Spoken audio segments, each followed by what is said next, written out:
Hello everyone, আসসালামু আলাইকুম। সবাই কেমন আছে? আলহামদুলিল্লাহ আমি ভালো আছি। আজকে আমি তোমাদের কাছে নিয়ে এসেছি লাউ শাকের একটা নিরামিষ ভাজি নিয়ে।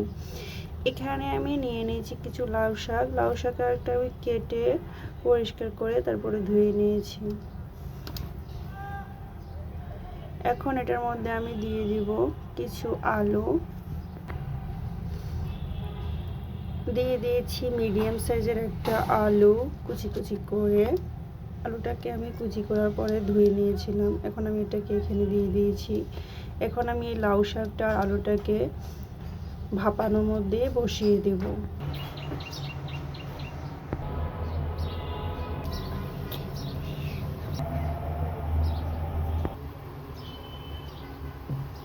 এটা এখন ঢাকনা তুলে আমি শাকটাকে নেড়ে দিব। এই তো শাকটাকে নেড়ে ছেড়ে নিলাম। দেখুন শাকটা থেকে কতটা পানি উঠে আসছে।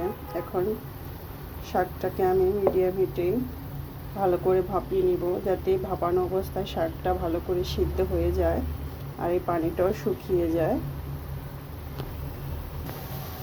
এই তো বেশ কিছুক্ষণ পর শাকটা ভাপানোর পরে দেখুন পানিটা অনেকটা শুকিয়ে আসছে। আর এই পর্যায়ে আমি এখানে দিয়ে দেব হাফ চা চামচ পরিমাণ লবণ। এই তো লবণটা দিয়ে আমি শাকটাকে আরও কিছুক্ষণ ভালো করে ভাপিয়ে নেব, যে পর্যন্ত পানিটা না শুকিয়ে যায়। এই তো বেশ কিছুক্ষণ আমি লাউ শাকটাকে ভাপিয়ে নিয়েছি। দেখুন লাউ শাকটা পানিটাও শুকিয়ে গেছে আর লাউ শাকটাও সিদ্ধ হয়ে গেছে।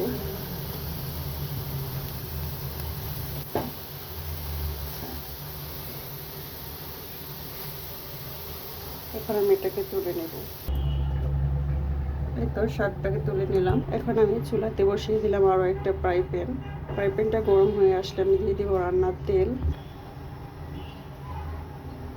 এখন তেলটা গরম হয়ে আসলেই আমি দিয়ে দিব কয়েকটা শুকনো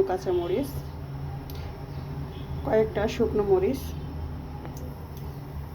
শুকনো মরিচটাকে হালকা একটু ভেজে নিব। শুকনো মরিচটাকে হালকা একটু ভেজেই তারপর দিয়ে দিলাম বড় সাইজের 2টা রসুন কুচি।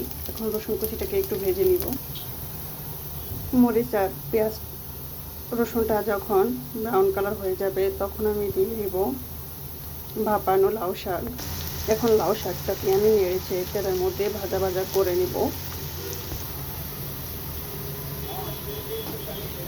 লাউ শাকের সবুজ কালারটা যদি আপনারা ঠিক রাখতে চান তাহলে অবশ্যই লাউ শাকটা রান্না করার সময় যত কম পারবেন ঢাকনা ইউজ করার জন্য।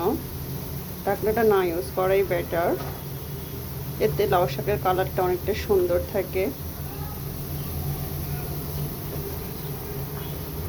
আমি এখানে কোনো লবণ ব্যবহার করব না, যেহেতু আমি লাউ শাকটা ভাপানোর সময় হাফ চা চামচের মতো লবণ ব্যবহার করেছি, তাই এখন লবণ দেওয়ার কোনো প্রয়োজন নেই। আপনারা চাইলে অবশ্যই চেক করে দিতে পারেন। বেশ কিছুক্ষণ যখন লাউ শাকটা ভাজা হয়ে যাবে তেলের মধ্যে, তখন এই পর্যায়ে আমি এখানে দিয়ে দিব বড় সাইজের একটা পেঁয়াজ কুচি দিয়ে দিলাম, আর দিয়ে দিব ফালি করে রাখা কাঁচামরিচ। এখন আমি এটাকে ভালো করে নেড়েছে শাকটার সাথে মিশিয়ে নিব। লাউ শাকের এই ভাজিটার মধ্যে যদি এই সময়টাতে কাঁচা পেঁয়াজ আর কাঁচা মরিচ অ্যাড করা হয় তাহলে শাকটার টেস্ট দ্বিগুণ হয়ে যায়। আপনারা অবশ্যই যদি কখনো এই রেসিপিটা ট্রাই করেন তাহলে এই শাকটার রান্নার শেষের দিকে অবশ্যই কাঁচা পেঁয়াজ আর কাঁচামরিচ অ্যাড করে দিবেন, এতে শাকটা খেতে ভীষণ মজাদার হবে। এখন আমি শাকটাকে আরও 5-6 মিনিটের মতো তেলের মধ্যে মিডিয়াম লো হিটে ভাজি করে নেব। এই তো আমার লাউ শাক ভাজি রেসিপি হয়ে গেছে। দেখুন কতটা লোভনীয় হয়েছে। এভাবে লাউ শাক ভাজি করলে খেতে ভীষণ মজা লাগে।